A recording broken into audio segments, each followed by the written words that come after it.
Estimados colegas y amigos, doctorandos y estudiantes, en mi nombre y en el de los coorganizadores Juan Blanquez Pérez, Carlos González Wagner, Luis Ruiz Cabrero y Alfredo Mederos Marín, le doy la más cordial bienvenida a este séptimo ciclo de los Jueves Fenicios y Púnicos. Es una actividad de cooperación entre la Universidad Autónoma de Madrid, el Centro de Estudios Fenicios y Púnicos afincado en la Universidad Complutense y el Instituto Arqueológico Alemán de Madrid. Cuenta con la participación de renombrados investigadores y forma parte del plan académico de las universidades mencionadas. Su inicio remonta al 2013 y reúne a personas que tienen una misma meta, o sea, la de fomentar el diálogo sobre temáticas fenicio y púnicas y además de apoyar a jóvenes investigadores. Normalmente alternamos las sedes, pero este año nos hemos tropezado con el COVID-19. Y para superar este obstáculo, hemos recurrido a la alternativa que aquí les presentamos. O sea, la primera sesión será o es virtual. En ella participan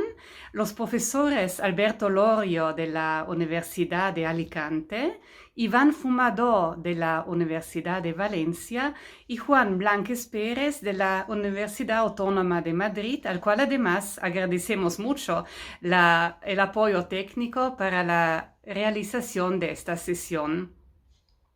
Aún no sabemos cómo serán los próximos formatos. Esperemos que sean reales y que podamos encontrarnos en este ya tradicional ambiente tan agradable y muy propicio para el diálogo. Este año, le puedo ya adelantar, hay algunas novedades. No solo esta primera sesión, que además refleja la mesa redonda planificada y por eso participan 3 investigadores, sino también la segunda sesión, que es un homenaje a una trayectoria científica extraordinaria. De todas formas, el denominador común de todas estas sesiones son la presentación de resultados sobre investigaciones fenicio-púnicas recientes y muchas veces todavía no publicadas. Por eso tienen más interés aún. Esperemos que eso encuentre su interés. Le agradecemos la visita y paso la palabra a mis colegas. Pues un saludo a todos los asistentes virtuales a esta mesa redonda particular que los coordinadores de los Jueves Fenicio-Púnicos han sabido organizar y a quienes agradezco el esfuerzo que ha requerido y por supuesto la invitación, que espero que algún día próximamente pueda convertirse en una invitación presencial, ¿no? Mi intervención, que espero que responda aproximadamente a lo que se esperaba, va a consistir en un muy breve comentario a modo de introducción sobre la evidencia material que nos ofrece el yacimiento de Cartago, en Túnez, para el estudio de su arquitectura, especialmente la arquitectura doméstica, y en un sentido más amplio, el estudio del fenómeno urbano cartaginés. Comenzaré por enumerar cuáles son los principales conjuntos de esta evidencia material, a modo de, como digo, de introducción para estudiantes que quieran profundizar en este argumento, y finalizaré con un comentario breve también, claro, sobre el proyecto de investigación que desde el año pasado dirijo en torno al mencionado fenómeno urbano cartaginés. Bien, como es bien sabido, el yacimiento de Cartago ha iniciado, se interroga por la arqueología desde hace algo más de 2 siglos. Y en todo este tiempo se han producido numerosas excavaciones que, como es lógico, pues han dado lugar a la recuperación de una enorme cantidad de evidencias materiales, sobre todo del periodo romano, pero también del periodo púnico. Sin embargo, como no es lo mismo excavar y recuperar evidencias materiales que registrar los datos adecuadamente y publicarlos, pues el volumen de información a nuestra disposición sobre dicha evidencia material es bastante menor de lo que cabría esperar. Al principio de mi carrera me dediqué especialmente a reconstruir la historia de estas excavaciones y por ello no voy a incidir demasiado, pero sí que me gustaría comentar que en realidad el grueso de las publicaciones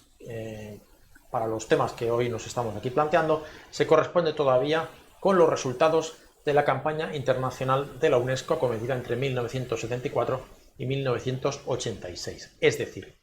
una serie de monografías publicadas por varios países en diferentes idiomas sobre excavaciones singulares acometidas de manera aproximadamente sincrónica en el yacimiento, pero sin apenas relación entre sí.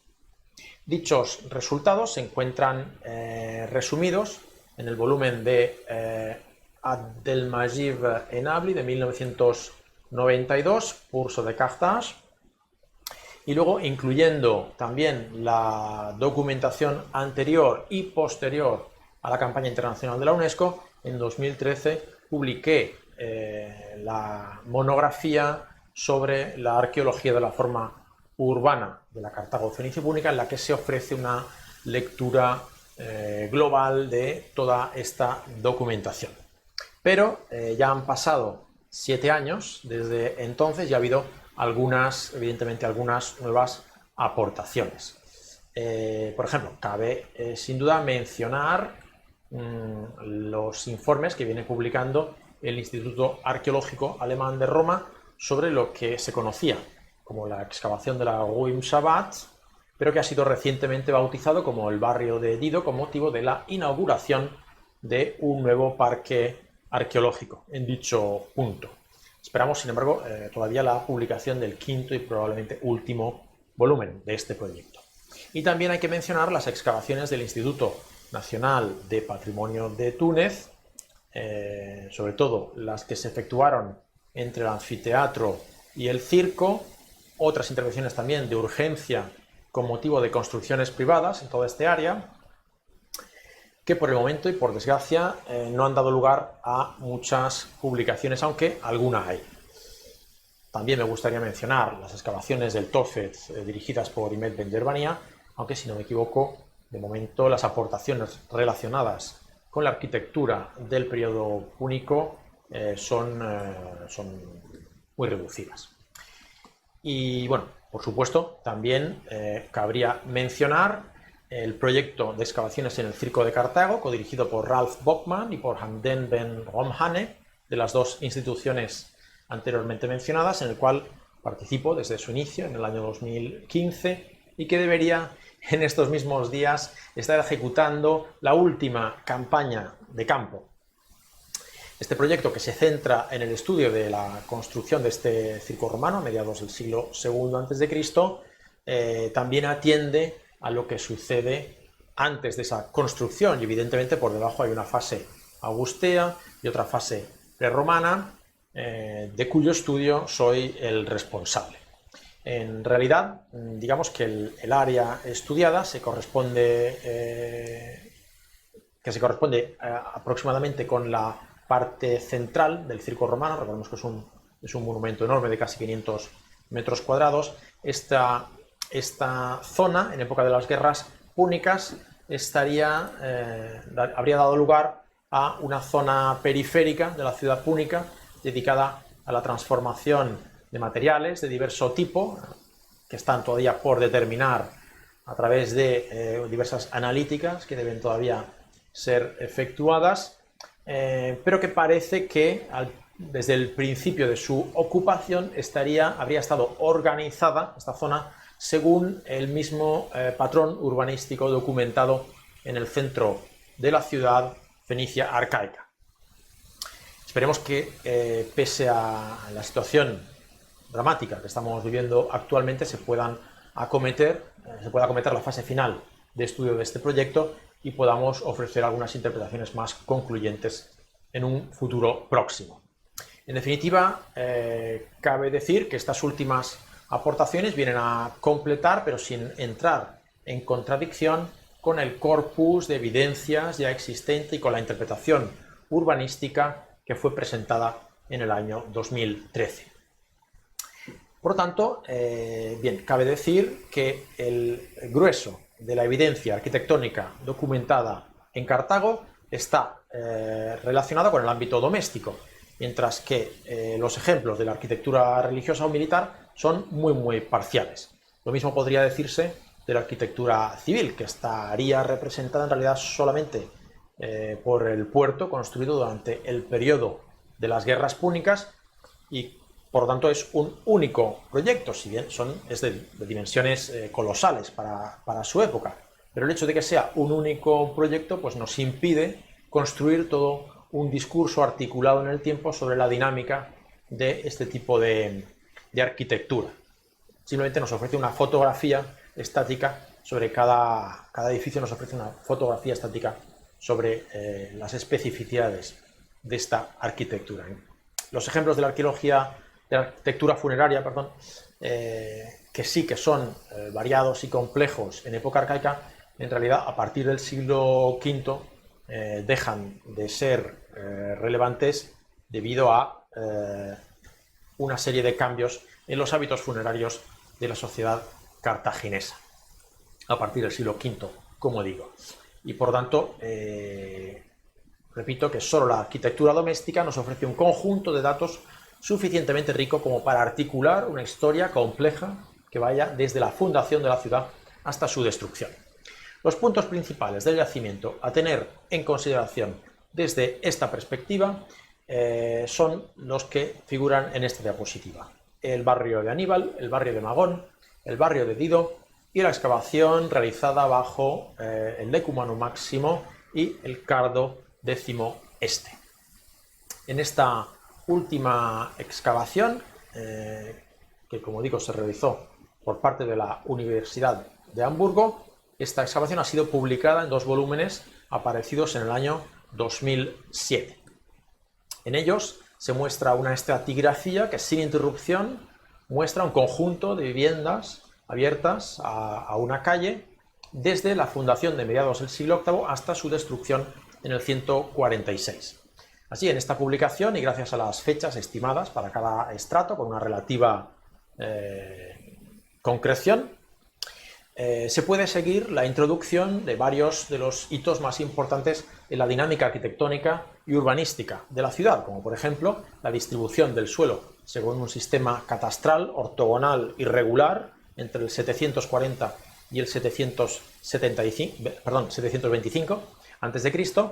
el inicio del uso de la técnica de construcción conocida posteriormente como Opus Africanum, solo durante el siglo VI, o la introducción de otros elementos arquitectónicos tales como las cisternas de planta a doble ábside o a bañarola, o de columnas o pilares exentos dispuestos en los patios interiores de viviendas durante el siglo IV, por citar solamente algunos de estos hitos particularmente relevantes. Algunos de ellos, en realidad, si comparamos su cronología cartaginesa con la cronología que presentan en otras ciudades del Mediterráneo central, vemos que es aquí, en Cartago, en donde aparecen antes, lo cual nos permite imaginar una sociedad cartaginesa que, en el plano cultural y tecnológico, figuraría sin duda, entre las más avanzadas de su época. Bien, en el barrio de Dido, ubicado en la Rue Mchabat, se han documentado varias viviendas arcaicas que fueron arrasadas a finales del siglo VI y sustituidas por una serie de edificios públicos de carácter sacro, según la interpretación de Friedrich Jacob, que los últimos directores de excavación parecen no compartir esta interpretación. Prefieren referirse a ellos como edificios de carácter público. Sin duda, en el 5º volumen, que se encuentra en preparación, aparecerán más detalles sobre esta interpretación, así como detalles sobre la introducción de nuevas técnicas constructivas aplicadas en este complejo, y concretamente me refiero a una técnica que aparece en la última fase de remodelación antes de la destrucción del 146, que se trata concretamente del empleo de un conglomerado de mampuestos de pequeño y mediano tamaño, trabados con un mortero de cal muy resistente, que por tanto cumple con todos los requisitos morfológicos y químicos para ser denominado Opus Caementicum. Este detalle técnico no es de importancia menor si tenemos en cuenta que el debate sobre la introducción del Opus Caementicum en el Lacio y en Roma permanece totalmente abierto en la actualidad y que recientemente parece estar sufriendo revisiones de sus fechas a la baja, de forma que, de confirmarse la presencia de esta técnica constructiva en la Cartago púnica, quizá aquí podría estar anticipándose su uso al que tuvo lugar en la propia Roma. Bien, el barrio de Magón es la excavación probablemente más conocida de todas las que dirigió Friedrich Jacob en el yacimiento y creo que ya se ha explicado en más de una ocasión. Además existe alguna traducción al castellano de varios de sus artículos, por lo cual no creo que sea necesario extenderse en este punto, pero bueno, sí pondría de relieve simplemente el hecho de que se trata de una zona periférica de la ciudad arcaica, poblada de talleres metalúrgicos, que entre finales del siglo VI y principios del V se verá reurbanizada, acogiendo un ensanche urbano de plano ortogonal, con ínsulas rectangulares distribuidas en su interior en parcelas domésticas de varios tamaños y orientaciones, que multiplicaban por 2, por 3 y hasta por 4 la cantidad de metros cuadrados otorgadas a las parcelas domésticas distribuidas en el siglo VIII a.C. De las características arquitectónicas más concretas, debido al estado de conservación de los restos, solo conocemos las fases más tardías de estas viviendas, de los siglos III y sobre todo del II a.C., y presentan una gran variedad de pavimentos de cal y conglomerados de piedra, de estucos y una amplia dotación de infraestructuras para el aprovisionamiento de agua. Es también aquí, en esta excavación, en donde se ha encontrado la única puerta de la muralla púnica que se conoce por el momento y que se puede observar en la fotografía a la derecha de la diapositiva. Bien, y por último debemos mencionar el conocido como barrio de Aníbal, que bueno, se trata de un conjunto de viviendas organizadas en varias manzanas regulares, construidas según un módulo arquitectónico muy estricto, basado en un codo púnico de 52,16 centímetros, construido, como digo, sobre las laderas superiores de una de las principales colinas de la ciudad, la Birsa. Este conjunto de viviendas, que en principio fue adscrita al periodo romano en virtud de su ortogonalidad casi radical, presenta un complejo sistema de recolección y de evacuación de aguas, una amplia variedad de decoraciones en estucos y en pavimentos de cal decorados, con presencia de mosaicos, y en general demuestran, tanto por la estandarización y la calidad de las soluciones adoptadas, la destreza tanto de los planificadores como de los artesanos cartagineses implicados en todos y cada una de las fases de la construcción de estas viviendas. Bien, personalmente quisiera completar este brevísimo comentario introductorio poniendo en valor un concepto de estudio que es más amplio que el de la arquitectura y que es el del fenómeno urbano. Un concepto que considero que engloba, por un lado, no solo la arquitectura, la construcción y el urbanismo, sino que además englobaría todos los procesos económicos, tecnológicos y socioculturales que confluyen y que interactúan en el surgimiento y desarrollo de toda sociedad urbana. Creo que para analizar cada una de estas partes se debe tener siempre presente un nivel de análisis superior que ayude a integrar datos que frecuentemente son de naturaleza muy diversa y que nos aparecen generalmente muy dispersos entre sí debido a, como digo, la diversa naturaleza de esas evidencias y también a las muy diferentes metodologías que se requieren para su estudio. Desde esta perspectiva, la del fenómeno urbano, he desarrollado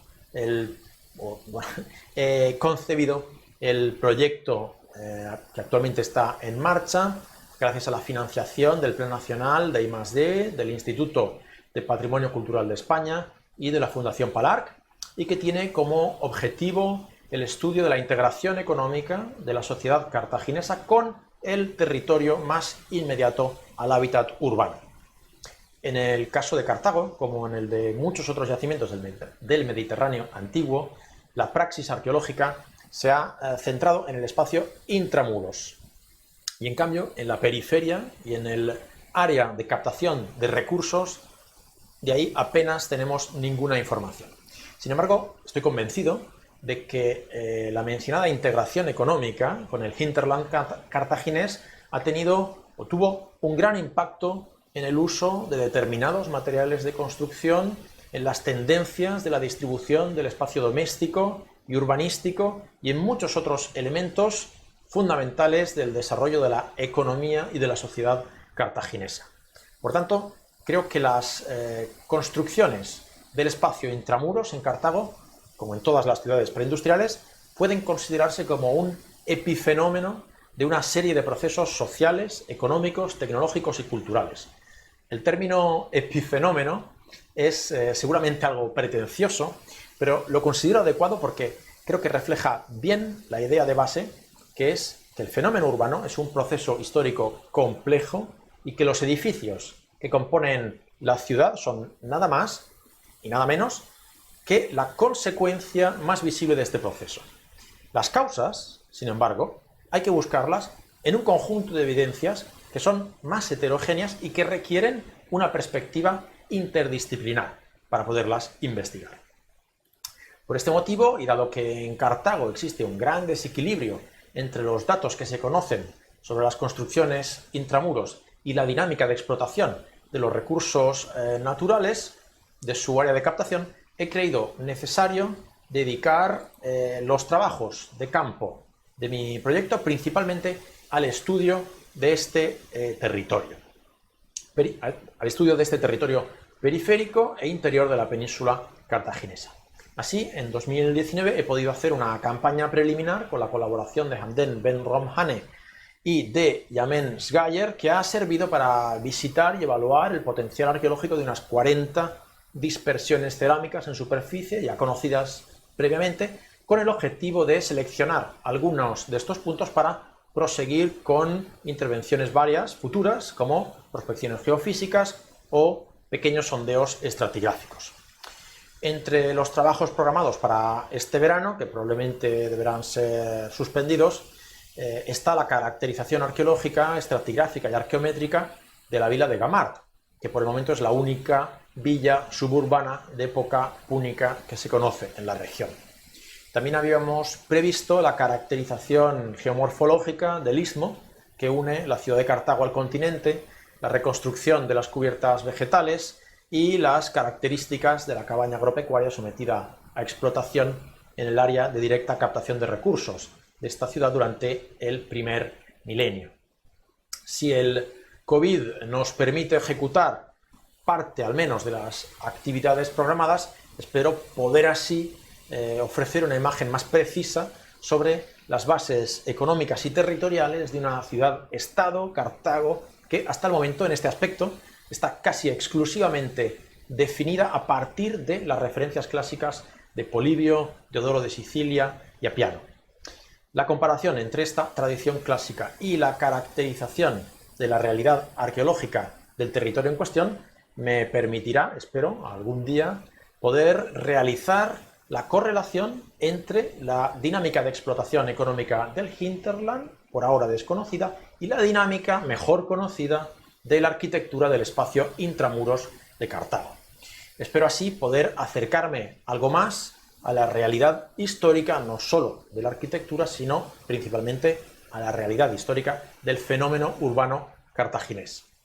Espero que esta breve charla haya resultado de vuestro interés y bueno, os agradezco la atención prestada. Muchas gracias de nuevo por la invitación.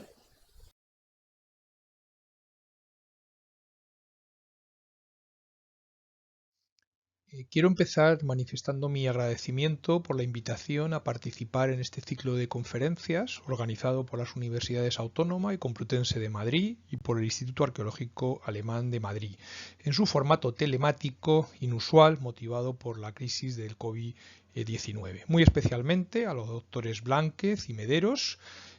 González Barner y Ruiz Cabrero y a nuestra anfitriona, la doctora Marcholi.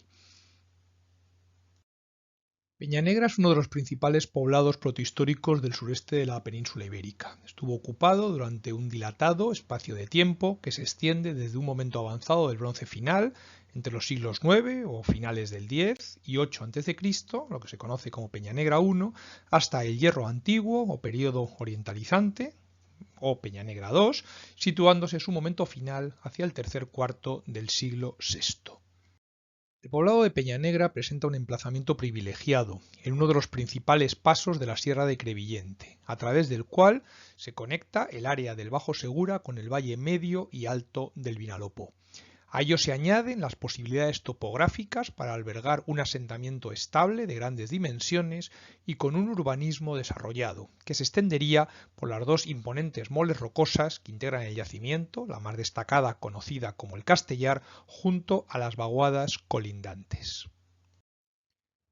Un aspecto destacable es la amplia panorámica que se controla desde el yacimiento de toda la franja costera del sur alicantino, que presentaría un entorno de humedales entre las desembocaduras del Vinalopó y el Segura. Es en esta zona, la desembocadura del Segura, donde se localizan los asentamientos fenicios de la Fonteta y el Cabezo Pequeño del Estaño. Peñanegra ha sido identificada con la ciudad de Erna, en el límite de los Tartesios, citada por Avieno en su Hora Marítima.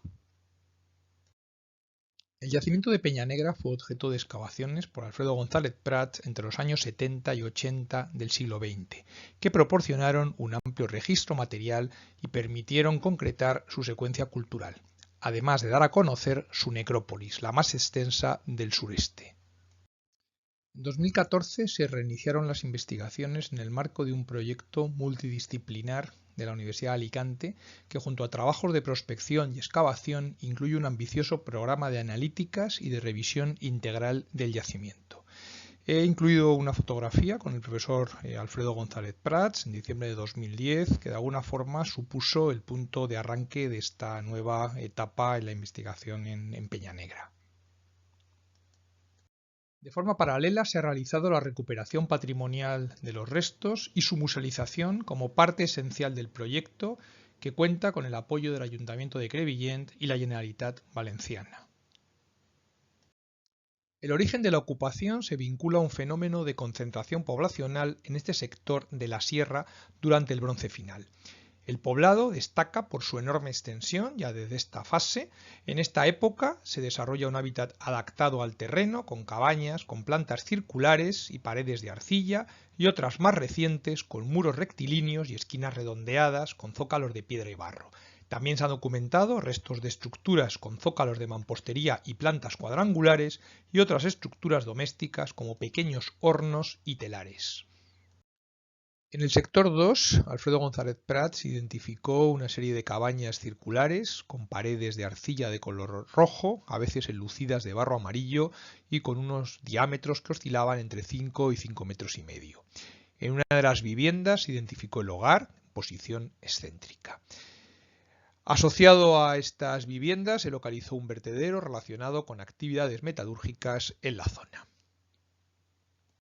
En este mismo sector 2, González Prats localizó una cabaña de muros rectilíneos con las esquinas redondeadas de unos 8 metros por 4,5 metros, construida con muros de arcilla que revisten potentes zócalos con una anchura de algo más de 1 metro, realizados con una doble hilera de piedras hincadas. En su interior, un anillo de arcilla roja, quizás para coger un poste, y la base de un telar.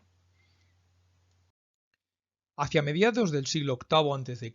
se registran novedades importantes en la zona con la fundación de los asentamientos fenicios de la Fonteta, la desembocadura del río Segura en un promontorio sobre el mar, y el Cabezo Pequeño del Estaño algo más al interior, lo que viene a corroborar la conocida cita de Avieno según la cual los fenicios fueron los primeros pobladores de estos parajes.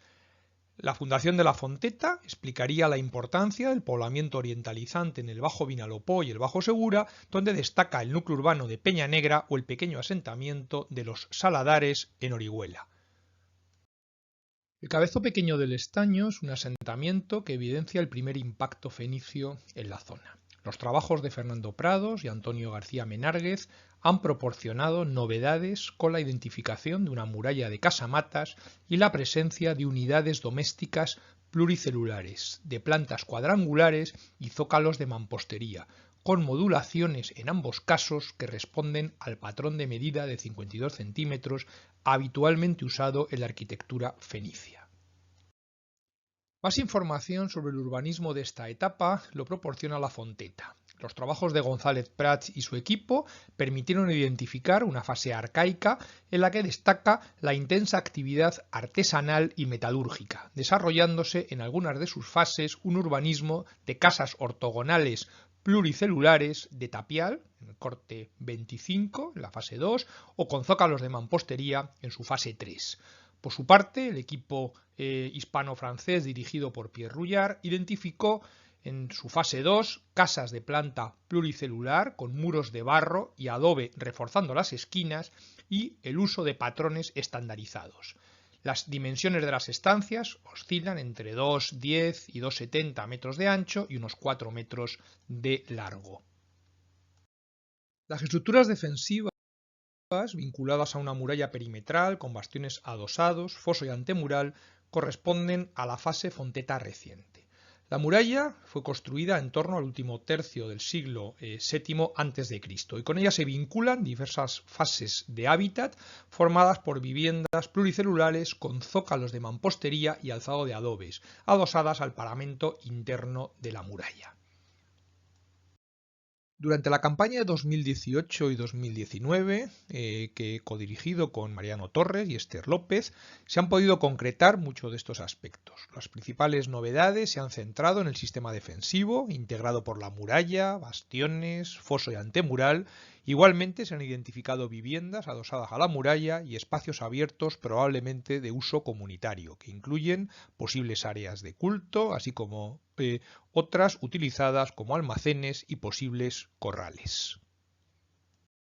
A partir del Hierro Antiguo se registra una profunda remodelación que verá nacer un núcleo urbano en Peñanegra, una extensa y regularizada ciudad orientalizante en palabras de González Prats. Probablemente la ciudad de Erna citada en la Hora Marítima. Esta fase, conocida como Peñanegra II, se desarrollaría entre finales del siglo VIII o ya inicios del VII y un momento avanzado del siglo VI, aunque la mayoría de los contextos estudiados sean ya de esta última centuria. El asentamiento quedaría vinculado al ámbito orientalizante del mediodía peninsular, aunque su espectacular desarrollo se explicaría por el contacto directo con las poblaciones fenicias asentadas en la desembocadura del río Segura.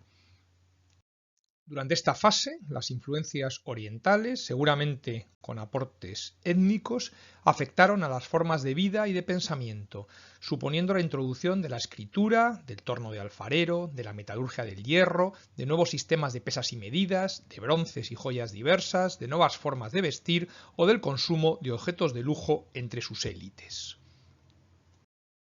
Estas transformaciones son especialmente claras en el urbanismo, evidenciado en la nueva reorganización del asentamiento, con lo que cabe interpretar como la ciudadela ocupando una posición central y dominante, una zona que habría albergado unos pocos edificios singulares y las áreas residenciales y artesanales distribuidas por el resto del asentamiento, preferentemente en las zonas más bajas.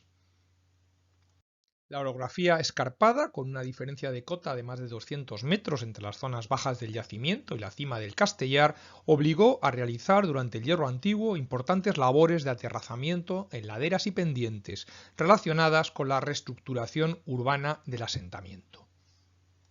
Las viviendas presentan ahora plantas cuadrangulares, a veces con orientaciones topoastronómicas, con zócalos de mampostería, alzados de adobe y cubiertas vegetales revestidas de barro. Se documentan tabiques de compartimentación y en algún caso 2 pisos. En algunos casos, como en este edificio H, se siguen patrones estandarizados importados del ámbito colonial, como el codo de 52 centímetros, con ejemplos en los yacimientos del Cabezo Pequeño del Estaño y La Fonteta. Se documenta el uso de yeso como material constructivo, ya registrado la ocupación anterior, o de la pintura para decorar las paredes, con bandas y motivos geométricos en rojo. La tradición anterior siguió estando presente igualmente en el uso de grandes lajas verticales que a veces refuerzan los zócalos o en la presencia de muros curvilíneos en algunas viviendas de esta fase. En otros casos estamos ante complejos edificios de gran entidad, como este localizado en el sector 3, de tipo pluridepartamental y con presencia de áreas de almacenaje, que responden a dos modelos, quizás en relación con los diferentes productos conservados. El circular, documentado en otros sectores del yacimiento, y el sobrelevado de planta trapezoidal, construido mediante pequeños tabiques para aislarlo del suelo y favorecer su ventilación. En el sector 7 se ha localizado un barrio artesanal al que se llegaba a través de un acceso escalonado, donde se identificaron almacenes circulares en un área abierta, interpretados como posibles graneros. Están construidos a partir de una plataforma maciza de piedra delimitada por un anillo de mampostería, suponiéndoles una cubierta abovedada de material perecedero de la que no han quedado evidencias. A unos 25 metros hacia el sur se identificó un área de almacenes de planta cuadrangular que evidenciaron la existencia de un piso superior cuyo derrumbe proporcionó un conjunto de recipientes anfóricos. Finalmente, cabe referirse a este edificio tripartito, excavado en los años 70 y con una nueva actuación que ha completado su planta entre 2015 y 2016, donde nos encontramos con una vivienda organizada a partir de una gran habitación, con banco corrido y hogar central, lo que se interpretó como una despensa, y una tercera estancia provista de un hogar ritual. Asociado a este complejo se localizó una estructura hidráulica identificada por la presencia de una canalización excavada en la roca que vertería las aguas de recogida superficial en un aljibe de obra.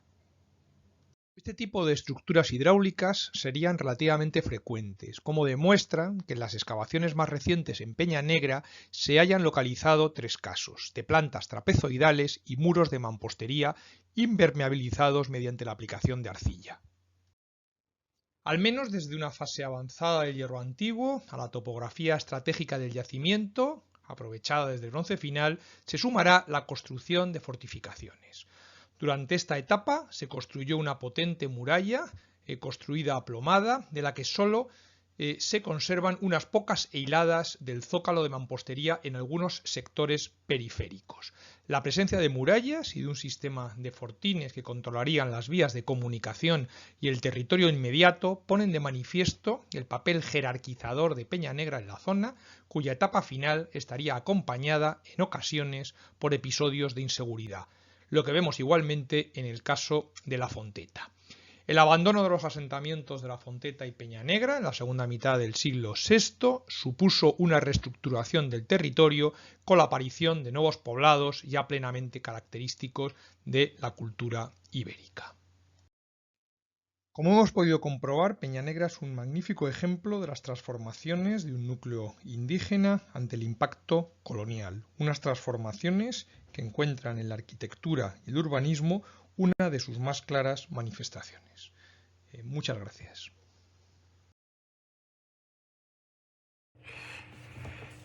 Hola, buenos días. Me corresponde ahora hablar de un tercer yacimiento que marca una continuidad, un hilo conductor, que es la llegada del mundo púnico, de sus ideas culturales, de sus gentes, a la península ibérica. Partíamos de Cartago, nos íbamos luego a continuación a la costa, ya en la península ibérica, con el caso de Alberto Lorrio y la Peña Negra de Crevillente, y ahora vamos a ver un ejemplo muy al interior peninsular, que eso quizás al que nos está escuchando o al que nos puede oír le puede llamar la atención, puesto que nos vamos a la Oretania septentrional, para entendernos lo que hoy día es la provincia actual de Ciudad Real, donde existe un poblamiento típicamente de ópida, es decir, de poblados fortificados, pero con un claro urbanismo, que no tiene por qué ser ortogonal, como es lógico, pero sí una planificación previa y la ejecución de unos planes preestablecidos. En la imagen pueden ver cómo en efecto lo que vamos a observar con más detalle en el Cerro de las Cabezas, cerca del actual Valdepeñas, pues lo hemos encontrado también en yacimientos como Oreto, en Canatura de Calatrava, en la antigua Sisapo, es decir, en la Bienvenida, en la Alcudia de la zona de Ciudad Real, o en el caso, por ejemplo, también de Alarcos, o en el caso de yacimientos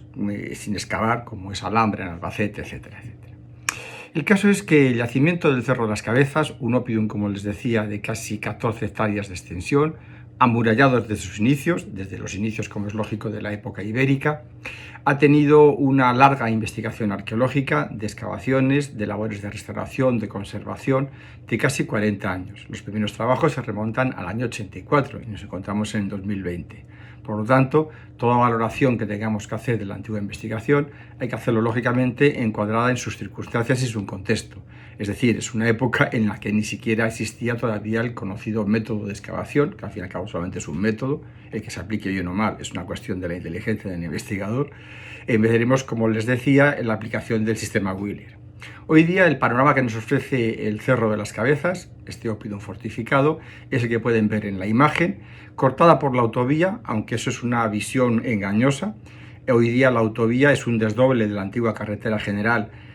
Madrid-Cádiz, que se hizo con motivo, ese desdoble, por motivo de lógica estratégica del país ya en democracia y sobre todo por la inauguración de la Expo en Sevilla en el 92, años antes, se hizo un estudio e implicaba agredir, intelectualmente hablando, el yacimiento,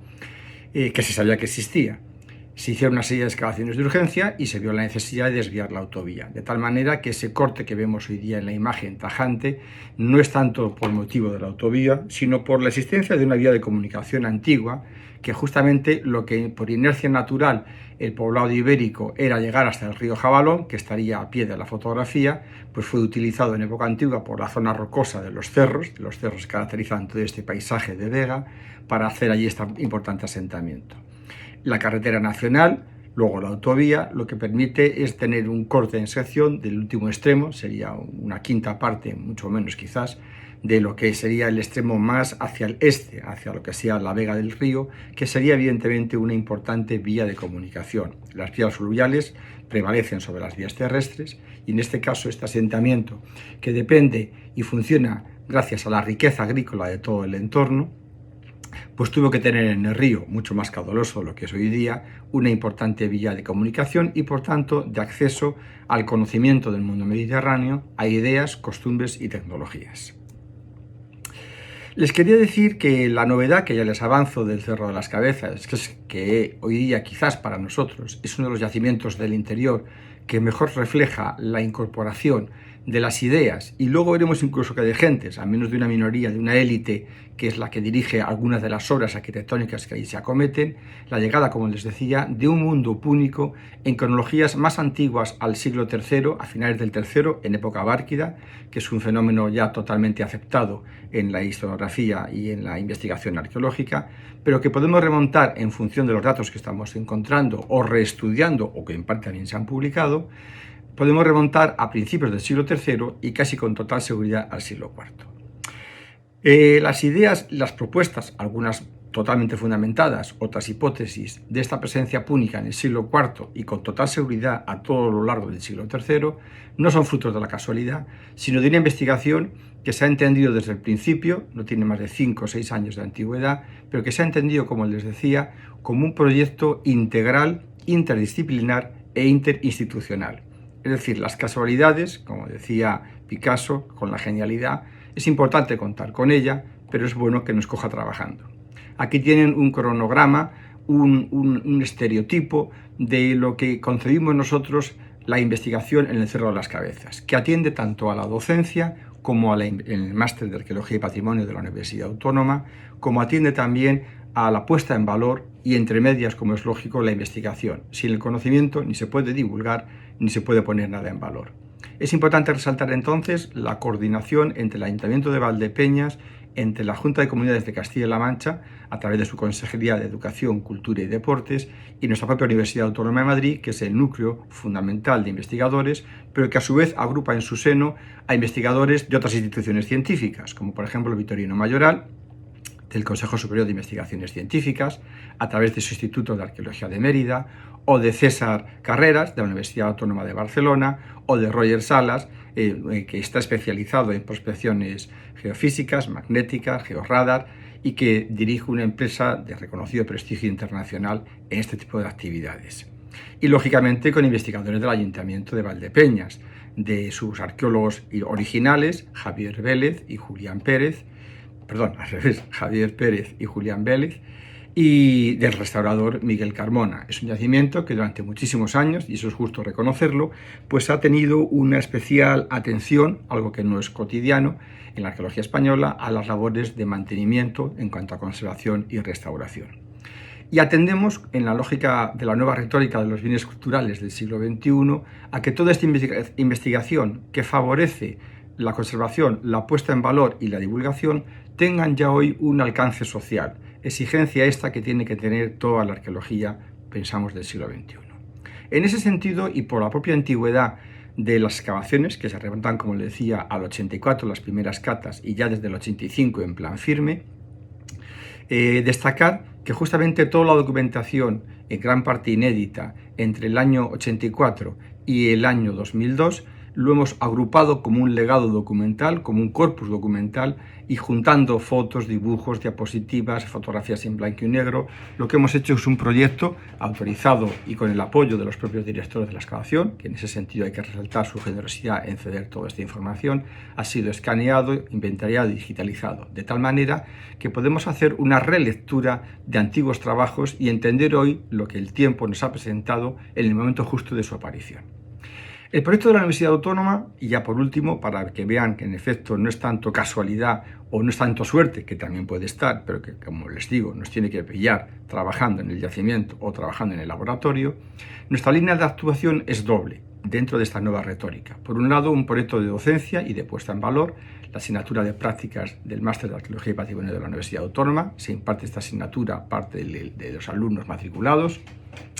Desarrollan ahí 15 días de trabajos y todo ese estudio y toda esa preparación que hacen se vuelca en puesta en valor del propio yacimiento. Hay pues una repercusión social. Y luego hay una segunda parte, un proyecto totalmente independiente de pura investigación, interdisciplinar y con otras instituciones, del Consejo, de otras universidades, en lo que hacemos ya es una investigación arqueológica no invasiva, es decir, sin movimiento de tierra, y por tanto basada fundamentalmente, como luego veremos, en sistemas de prospección geofísicas, eléctrica, magnética, georradar, fotografía aérea especial, fotogrametría, porque pensamos que algo fundamental para el Oppidum del Cerro de las Cabezas, aparte de acometer un rígido y específico singular plan director, tiene que ser también, bajo nuestro punto de vista, no para la investigación arqueológica, pero sí acabar con la excavación tradicional de quitar tierra y plantear un eterno problema de mantenimiento y, por tanto, de sostenibilidad. Se trata, como les decía, de hacer estudios no invasivos para conocer un fenómeno fundamental para caracterizar un Oppidum, para empezar a hablar, que es...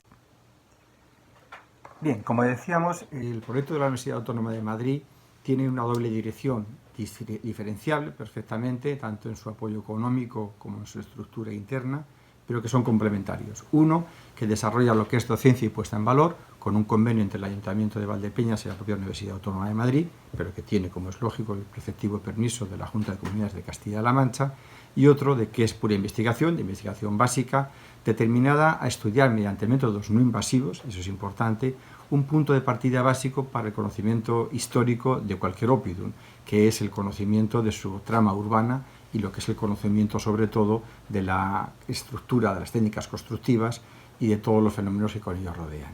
Después, un trabajo interdisciplinar e interinstitucional que se retroalimenta. Bien, el marco general en el que se entiende este proyecto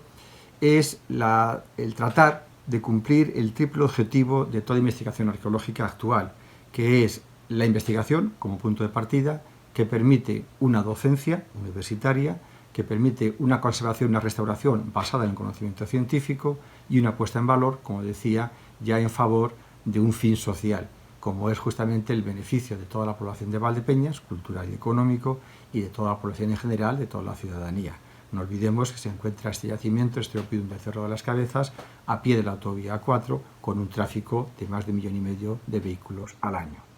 Así pues, los trabajos de arqueología experimental docente en torno al tapial al adobe lo vemos fundamental para luego poder investigar mediante técnicas no invasivas lo que es la arquitectura del barro. Hoy día la imagen que tenemos de los yacimientos protihistóricos, ibéricos, celtibéricos, es una imagen quizás petrificada de los zócalos, pero realmente lo que falta es toda la altura del edificio que estaba normalmente hecha en barro. Es un paisaje que lo vemos muy asociado a Marruecos, a Túnez, a Argelia, pero que parece que en el mundo de la cuenca nor-mediterránea, Italia, Francia y Grecia, no es frecuente. Y realmente en España, sin ir más lejos, hasta los años 50, tras la posguerra, la arquitectura del tapial estaba totalmente extendida en lo que es la zona sur de la península ibérica. Es la entrada del ladrillo, el sebarro cocido, el que va a sustituir por la rapidez, por cierto, modulado, como los adobes, para poder construir de manera muchísimo más rápida. Toda esta labor experimental es la que permite meter luego labores también de lectura estratigráfica y que en ese sentido nos ha ayudado a aplicar métodos no invasivos en puntos muy concretos. Las prospecciones geoeléctricas, geofísicas, los sondeos geológico-arqueológicos, la arquitectura experimental que ya hemos hecho antes a comentario y luego la historiografía. Porque miren, una investigación arqueológica en el Cerro de las Cabezas que tiene ya prácticamente 40 años de antigüedad,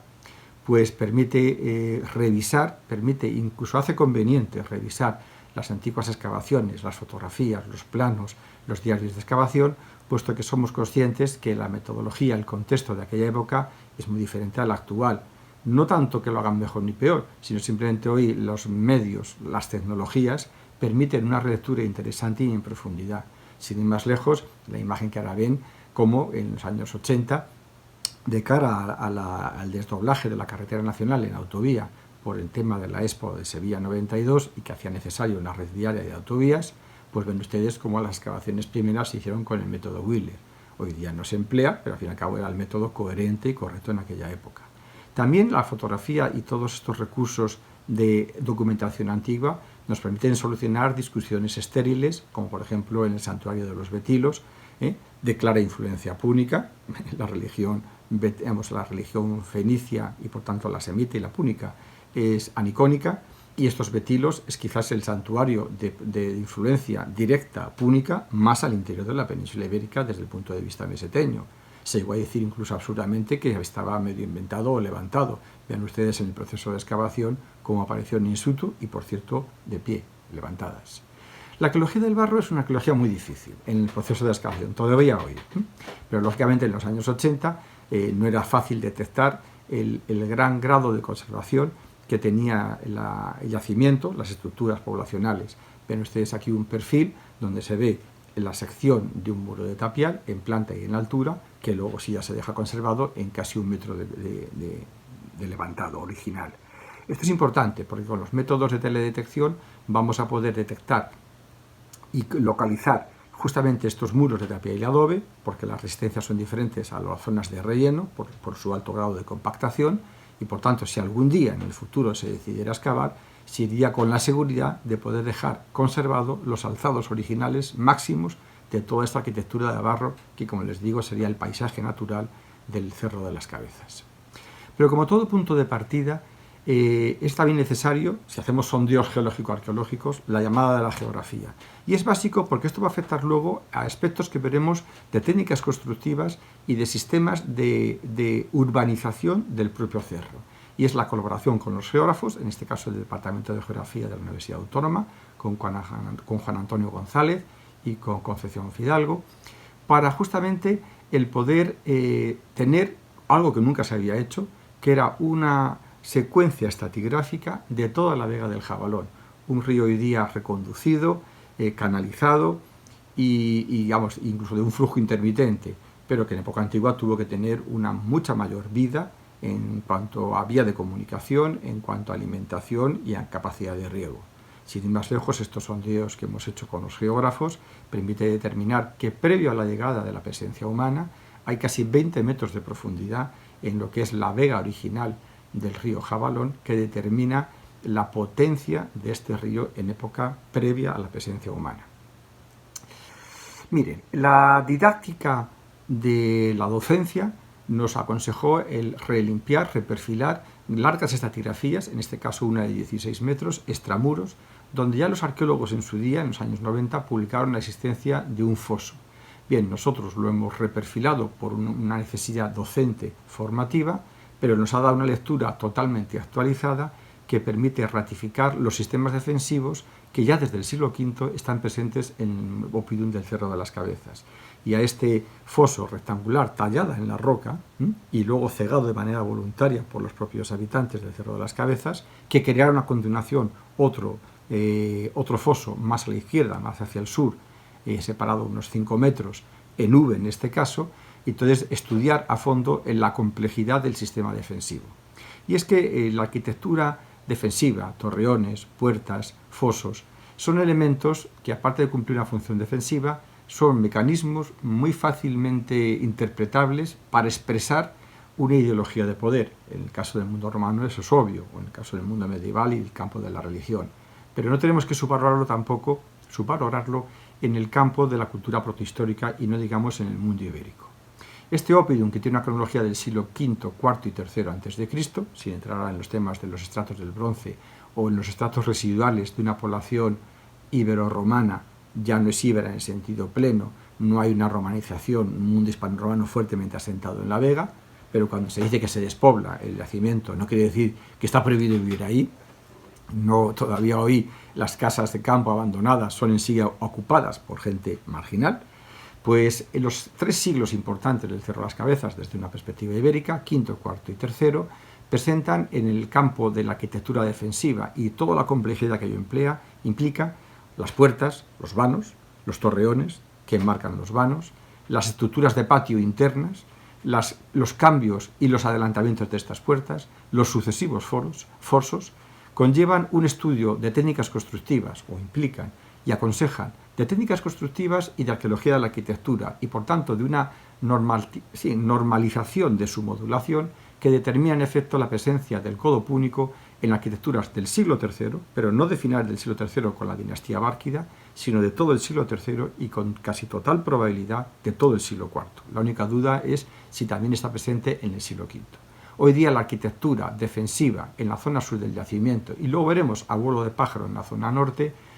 no puede explicarse solo por una evolución propia de las tradiciones constructivas ibéricas, sino por la presencia, por la complejidad física y directa de agentes púnicos en la remodelización y de la monumentalización, que va de la mano, de los accesos, en este caso que hemos estudiado, de la puerta sur del oppidum del Cerro de las Cabezas. Ahí tienen una vista general del torreón visto desde fuera, el torreón oeste y el torreón este. El este es más antiguo, el oeste es posterior, es el que más claramente marca la presencia del codo púnico 052, pero que determina que una fase anterior a esta, la del segundo torreón, el primer torreón estaría únicamente uno, justamente en lo que es el vano de acceso, haciendo la idea de la torre fortaleza que también defiende y también tapa el acceso sur. La construcción hoy día la encontramos consolidada, revocada para su protección, pero fotografías antiguas, incluso fotografías modernas, permiten determinar justamente la construcción de enalzado de adobes. Estos torreones, que son conmemorativos, que son defensivos, son también de un claro valor económico, porque su interior son los llamados torreones en altura, en alzado, para justamente evitar la humedad donde es enemiga de la conservación de cereal.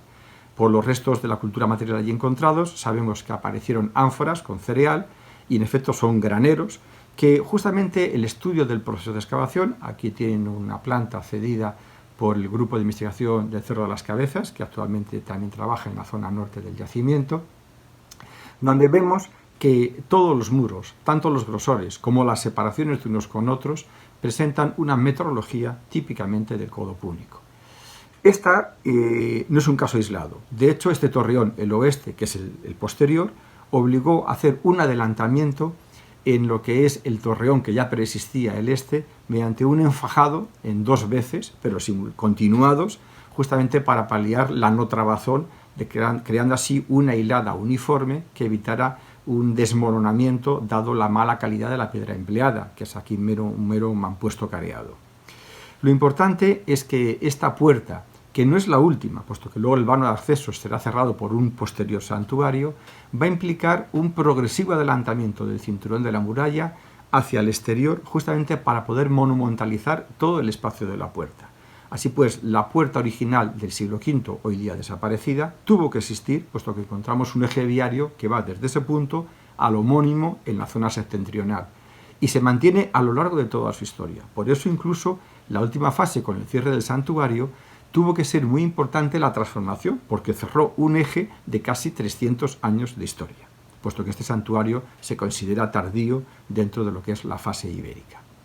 Pues bien, este adelantamiento, esta creación de un espacio interno de plaza es fundamental para estudiarlo junto con lo que es el vano de acceso, los torreones y las habitaciones anejas. Es decir, no estudiamos solamente un concepto de entrada, de puerta, de vano, sino de toda una especialización del espacio y de diferenciación con una constructura totalmente modulada. En las fotografías antiguas de la excavación hay un dato muy importante, y es que está sobre la elevación del primer piso de los diferentes cubículas que perpendicularmente son comunicados por un pasillo único. Estos cubículas estaban sobrelevados, como les digo, y mantienen un vano de acceso, que se ve y que aquí resaltamos en morado, para determinar cómo, sobre esta plataforma seguramente de madera sobrelevada del suelo para evitar la humedad, se favorecería entonces un acceso central por estas cubículas, de tal manera que las ánforas se colocarían a ambos lados, dejando un pasillo central y permitiendo entonces una comunicación con toda la producción ahí guardada, lineal hacia el fondo. Es la manera más útil de aprovecharlo, no colocar todo al fondo e ir cerrándote a ti mismo hacia la salida. Por lo cual calculamos que en cada uno de estos cubículos cabrían 2 filas de ánforas a cada lado. Si multiplicamos las 2 filas por 2, 4 filas. Si multiplicamos por el número de ánforas, si multiplicamos por la capacidad de las mismas, más de 40 kilos de cereal, tenemos la capacidad de cuánto cereal se almacena en kilos en cada uno de estos cubículos por cada uno de los pisos. No olvidemos que esta zona de la puerta, en una visión global, también hay que entenderla con el acompañamiento de posteriores y anteriores graneros de este tipo, tanto extramuros pero adosado a la muralla como intramuros. 4 que hoy día están a la luz pública, están exhumados, están excavados, y un quinto que hemos detectado al interior por teledetección. Por lo cual, a corto plazo, podemos pasar de este estudio de las técnicas constructivas, de esta modulación, a una arqueología de la arquitectura y llegar ya a una arqueología de la producción, en este caso cerealista, puesto que teniendo en cuenta que se puede determinar la producción agrícola del cereal por hectárea en época protohistórica, podemos saber, sin tener que prospectar grandes extensiones del territorio, la capacidad de control político que tendría el Cerro de las Cabezas en el siglo IV y en el siglo III de manera diferenciada en función de la construcción de los sucesivos almacenes agrícolas, del control de ese excedente que va todo a las élites dirigentes, en este caso del Cerro de las Cabezas. Es decir, podemos determinar el territorio que controlaría políticamente el Cerro de las Cabezas en el siglo IV y en el siglo III por estos almacenes. Se nos podría incluso objetar que no conocemos todos los almacenes del Cerro de las Cabezas. Bien, esta ordenación urbana que defendemos y que ahora veremos durante los sistemas de teledetección nos está permitiendo ubicar nuevos almacenes en el interior del Oppidum previos a la que por falta de espacio hace necesario sacarlos fuera pegados a la muralla. Por lo cual, eso junto con una especialización dentro del Oppidum de zonas de alfarería, de almacenaje, de funcionalidad económica y seguramente en la Acrópolis de una funcionalidad más política y de ciudadela, de élite, nos podrá aproximarnos con bastante grado de certeza al número total de almacenes que se construyeron en el Cerro de las Cabezas. Por su ubicación intramuros y extramuros, ya por lo pronto podemos sacar una cronología A y B, A anterior, B posterior, y determinar el crecimiento territorial de control político a través del estudio de la arquitectura. Pero va a ser en efecto a través de esta arqueología no invasiva que defendemos para el proyecto de la Universidad Autónoma, en colaboración con gente del CSIC y de otras universidades de España, el poder establecer, como les decía, el carácter urbano, que no ortogonal, que aprovecha las propias características del terreno, tanto en el empleo de los materiales para los sistemas constructivos, como para la ubicación de estas estructuras, tanto religiosas como económicas como habitacionales.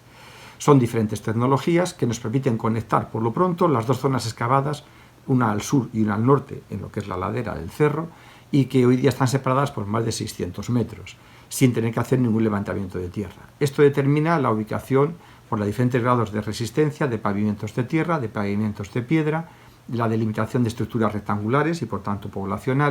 habitacionales, y también las estructuras viarias, que, como les digo, presentan una coherencia con la parte ya excavada y que se asocian y tienen una lógica mediante también el estudio, un mapeo de los suelos y de fotografías termográficas y de análisis que permite establecer que el mundo ibérico era consciente que la propia topografía del terreno hoy día suavizada por la erosión y el paso del tiempo, presentaba en lo que sería el concepto del relieve una alternancia vertical de camino de arcilla con camino de piedra, de tal manera que estos caminos azulados de piedra son los que se emplean para las vías principales de subida y bajada y por tanto las potencialmente torrenteras en casos de lluvia, aunque es un terreno aterrazado, pero que aprovecha justamente la dureza de la roca para hacer los caminos, mientras que las casas se ponen en la zona más arcillosa, que no es ninguna contradicción porque luego se excavan para justamente cimentar el zócalo en la propia roca. Hay pues un conocimiento de la topografía y de la geología del terreno mucho más interesante y mucho más profunda de la que podemos pensar en la gente protohistórica bajo un punto de vista peyorativo que desde luego no es el nuestro. Luego otros tipos de fotografía permiten establecer con mucha mayor definición la parte de la ciudadela, que también hoy día recientemente ha sido excavada por el grupo de investigación del Cerro de las Cabezas, independiente de nuestro proyecto, y sobre todo poder acercarnos a conocer una visión global urbanística bajo esta perspectiva de presencia pública, desde luego en el siglo IV, con total seguridad en todo el siglo III y no tener que esperar a la época bárquida. La zona norte, que nosotros no estudiamos, pero nos permite establecer, mediante una vista a pájaro y mediante esta coloración, que las tres fases que encontramos en la muralla y en la zona de acceso de la puerta sur del Cerro de las Cabezas se ratifica también en la zona norte. Hay pues unos planes urbanísticos que obedecen a un progresivo enriquecimiento y una progresiva riqueza. El futuro del yacimiento dependerá lógicamente de diferentes circunstancias de política cultural y económicas. Pero desde luego el proyecto de investigación está diseñado en este carácter interdisciplinar e interinstitucional y también está diseñado a largo plazo. Está normalizado en las carreras y las investigaciones de ciencias, proyectos a 10, 15 y 20 años, cosa que es anómalo, y eso es un error, en las investigaciones de letras. Hoy día la actual cuneta de la autovía, de la A4, competencia de fomento y también responsabilidad por competencias transferidas de cultura a la autonomía, a Castilla-La Mancha, se presenta hoy día un alto grado de deterioro que va a obligar a una remodelación, restauración y consolidación y que lo convierte en un momento ideal para hacer un trabajo en colaboración de investigación y de puesta en valor y de analítica y de prospección, aprovechando toda esa remodelación que va a venir obligada por su deterioro de la cuneta. De tal manera que nos encontramos en un momento en que ese carácter interdisciplinar de la arqueología adquiere una nueva finalidad social, que es la colaboración, en este caso con Fomento, para un problema vial, de seguridad vial, para un problema de conservación, de un BIC que va a ser, como les decía, próximamente, con seguridad casi, un nuevo parque arqueológico, y que supondrá una puesta en valor integral de todo lo que es la zona excavada, pero que no implica un detenimiento de las investigaciones mediante estos sistemas no invasivos. Bien, muchísimas gracias por la paciencia de habernos escuchado y veamos ahora por último al profesor, amigo y colega Alfredo Mederos, que hará una valoración global a esta primera jornada de los jueves fenicio-púnicos. Muchas gracias. Queridos colegas, en estos tiempos tan complicados, bueno, pues vamos a intentar comenzar aquí el nuevo seminario internacional de jueves fenicios y púnicos. Y bueno, me ha tocado hacer un primer balance final. Como habéis podido ver, los aspectos más relevantes en las presentaciones que han realizado tanto Iván Fumadó, Alberto Lorrio y Juan Blanques, pues es sobre todo ver una evolución del urbanismo fenicio-púnico y cómo digamos, partiendo de la síntesis de Iván de la ciudad de Cartago, que justo antes de que él va a empezar a desarrollar un nuevo proyecto en el entorno de la ciudad, en el Pau, cómo esto ha afectado a las sociedades en la península ibérica. En este caso, pues se han elegido dos yacimientos que muestran la evolución prácticamente desde el siglo IX al siglo III, con las nuevas excavaciones que ha desarrollado el doctor Lorrio, con Mariano Torres y otros colegas en La Fonteta y en particular en Peña Negra, que es quizás la presentación con más novedades, como podéis observar, y también luego la continuidad, digamos, esto sería hasta el siglo VI, y luego la continuidad en época púnica, en el Cerro de las Cabezas, con una notable complejidad, incluido ya incluso en el interior de la península ibérica, pues entre los siglos V y III antes de Cristo. Hay estos ejemplos, además sirven muy bien para ver el tránsito de un urbanismo en cabañas a circulares, cómo se van transformando, digamos, a cabañas de planta rectangular. Hay que decir que este tipo de urbanismo ya lo conocíamos desde la época del bronce inicial, pero que luego en el bronce final, bueno, pues se abandona parcialmente porque se opta más por unas cabañas a veces de planta ovalada, y luego la aparición de sistemas fortificados, como es por ejemplo en el propio Alto de Peña Negra, en el Castellar, y luego el fortín del Cabezo Pequeño del Estaño, muy vinculado con La Fonteta, y luego también cómo empiezan a aparecer sistemas de amurallamiento ya a fines del siglo VII, en el caso de La Fonteta, o en el siglo V, en el interior, en el Cerro de las Cabezas. También muy interesante, como habéis visto, el uso de sistemas de modulación regulados para mostrar que se está siguiendo un patrón urbanístico estructurado. Dentro también de los aspectos más relevantes que yo quisiera resaltar, pues son dos aproximaciones. También la reanudación de proyectos previos de colegas que nos han precedido, tanto en el caso de uno de nuestros miembros, del doctor González Prat, que después de una larga labor hasta el año 91 en Peña Negra, pues han sido retomados felizmente por el doctor Lorrio, y ayuda a lo que se llama acumulación de información sobre un yacimiento y nueva reevaluación. En este aspecto yo quisiera quizás resaltar, aparte dentro de las múltiples novedades que presenta, pues quizás esta nueva visión del urbanismo de la antigua ciudad de Erna, en el sentido de división de barrios, es decir, esa zona bueno, más protegida en la parte superior, pero también barrios residenciales con un urbanismo de mucho más calidad, zonas de residenciales con viviendas más sencillas, barrios artesanales, y esta nueva interpretación del santuario muy interesante, de un edificio pues que tenía el aljibe, el hogar, que también es, y esto pues nos ayuda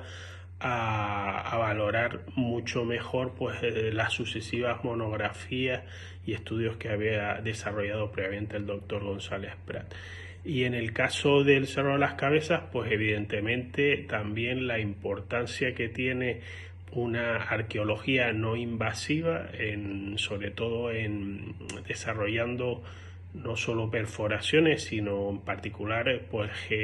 prospecciones de tipo geomagnéticas y geoeléctricas, pues que nos ayudan a ir construyendo una planta de una ciudad en la que tenemos, bueno, pues una documentación relativamente adecuada, sobre todo a nivel urbanístico, de los sistemas de fortificación, pues para ver la planta, digamos, de la ciudad al interior. En este caso también pues se plantean novedades, sobre todo en relación con la cronología. Bueno, el segundo aspecto que quería resaltar de la presentación del doctor Blanque es la nueva valorización que se está realizando en su PowerPoint de la cronología de la muralla en la entrada principal del asentamiento del Cerro de las Cabezas, y cómo a partir de una lectura de paramentos pues se plantea que en esa muralla del siglo V se adosa y se refuerza con un gran bastión en el siglo IV, que aparte de su complejidad pues sería, bueno, reforzaría las hipótesis de algunos de nuestros colegas de una mayor influencia púnico-cartaginesa en la península ibérica ya desde el siglo IV y no tanto en la etapa del siglo III, que es la más habitualmente admitida. Y luego también aprovecho para resaltar el interés que tiene la revalorización del santuario con Betilo, porque refuerza la reconstrucción que se hizo del asentamiento, específicamente en el santuario, que había habido autores que ponían algunas dudas sobre estos tres betilos hincados, también por su forma, digamos, no esférica. Y bueno, pues las fotos ponen en evidencia que la excavación fue completamente correcta y que la reconstrucción que actualmente se puede observar en el yacimiento pues es la adecuada. Y bueno, es muy interesante cómo esa tradición semita ha penetrado en el interior de la península ibérica en el siglo IV-III antes de Cristo. Bueno, aprovecho para despedirme de todos los colegas. Yo realmente no soy un máximo experto en urbanística y arquitectura fenicia, aunque en los últimos años en las excavaciones de Tiro y Útica, bueno, pues nos hemos tenido que enfrentar con edificios muy significativos de época fenicia. Y bueno, pues esto me ha obligado a ir aprendiendo poco a poco en estos temas y a valorarlos mucho más de lo que yo me hubiera imaginado hace unos años en este campo. Seguro que la próxima vez que nos veamos espero que ya sea de forma presencial, y así una de las partes de estas reuniones que siempre combinan la parte científica con el hecho social de encontrarnos, pues pueda seguir realizándose en la próxima sede que toque.